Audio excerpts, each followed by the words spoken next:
With the WNBA season ending for many teams, there are already so many players heading overseas to play during the off-season. But with all of the drama currently surrounding the WNBA, on top of the low-paying salaries, some of these players are questioning if they'll even return.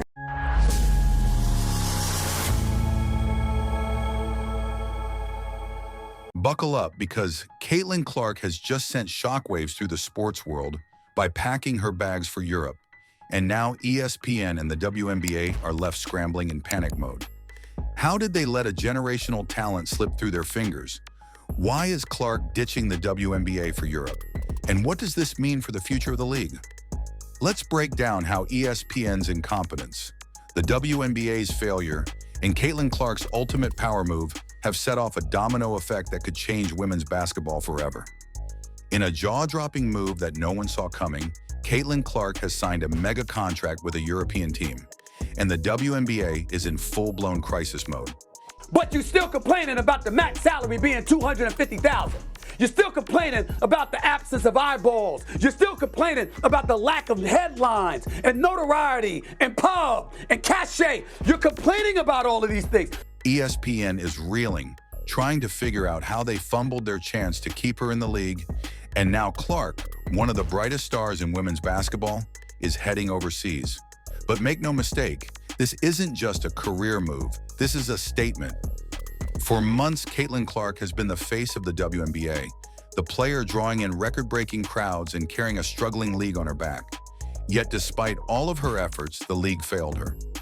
Clark has been vocal about the physical toll of playing in the WNBA, saying, "I feel like I'm getting hammered out there." She's faced at the professional level and voiced frustration with the league's officiating, recently telling reporters, quote, "I feel like I'm getting hammered and everybody is physical with me, and opponents get away with things that other people don't get away with." That's what Caitlin Clark said. And the officiating has done nothing to protect her. She's been pushed, shoved, elbowed, treated more like a fighter in a boxing ring than a basketball player. Now, after enduring a season of brutality and mistreatment, Clark has had enough, and she's taking her talents to Europe, where she'll be properly valued and respected. ESPN, which treated Clark as just another player during her WNBA stint, is now acting like they've been her biggest cheerleader all along. Suddenly, they're scrambling to cover her exit and pretend they didn't overlook the biggest star women's basketball has seen in decades.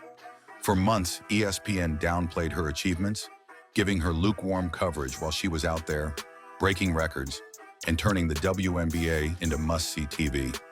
Now, as Clark heads to Europe, ESPN is scrambling to figure out how they missed the boat. Too little, too late.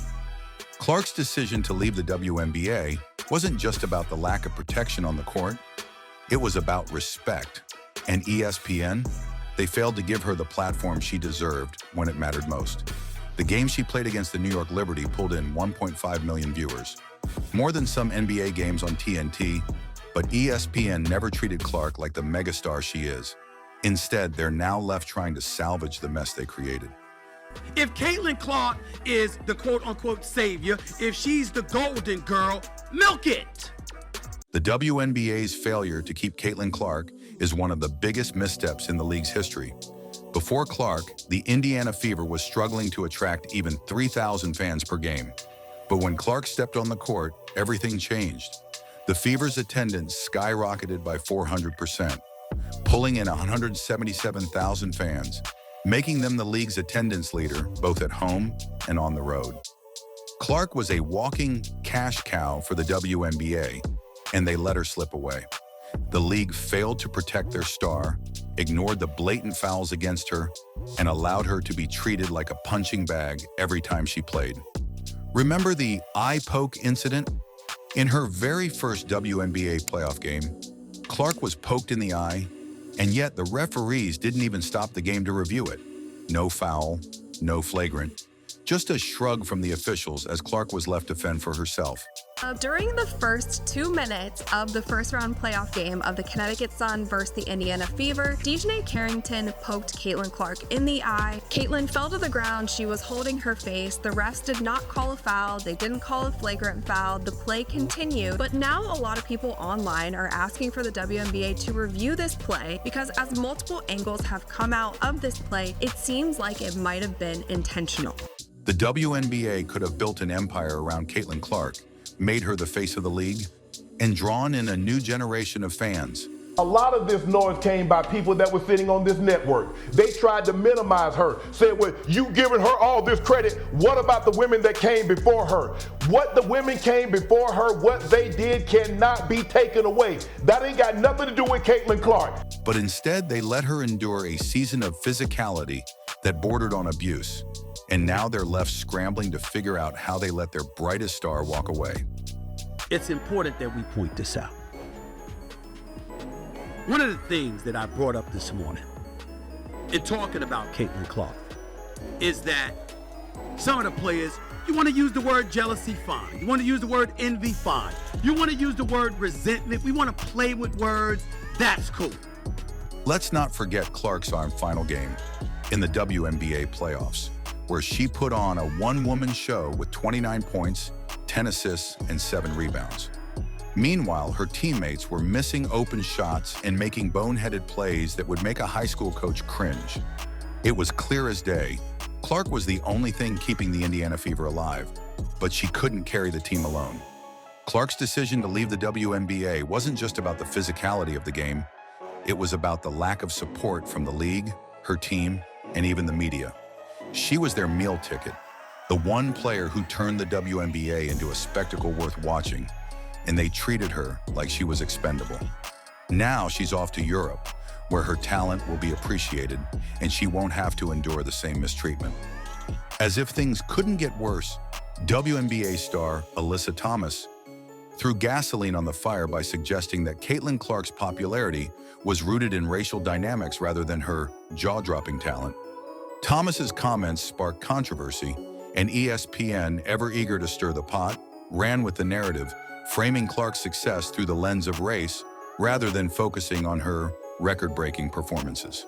I think in my 11-year career, I've never experienced the racial comments from the Indiana Fever fan base. Clark, however, handled it with grace. She stood her ground, making it clear that her success was the result of hard work, dedication, and grit, not some cheap racial storyline. But the fact that she even had to address such baseless accusations shows just how twisted the media's coverage of her has been.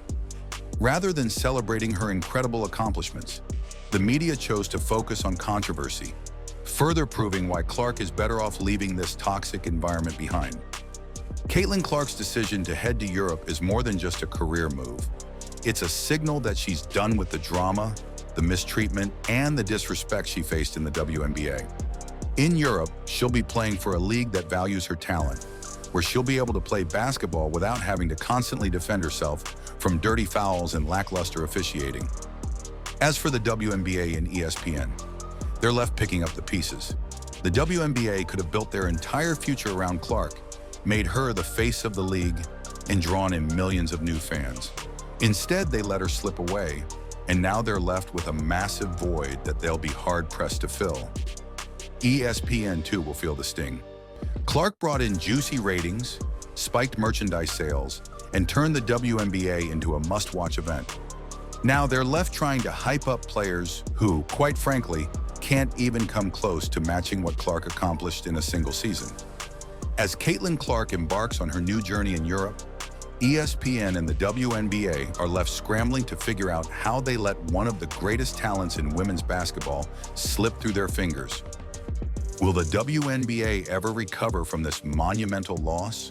Or is this just the beginning of an even bigger exodus of star players? Can ESPN salvage its reputation after sleeping on the biggest story in women's sports? One thing is for sure, Caitlin Clark is about to shine even brighter overseas, and the WNBA's loss is Europe's gain. Stay tuned, because this story is far from over.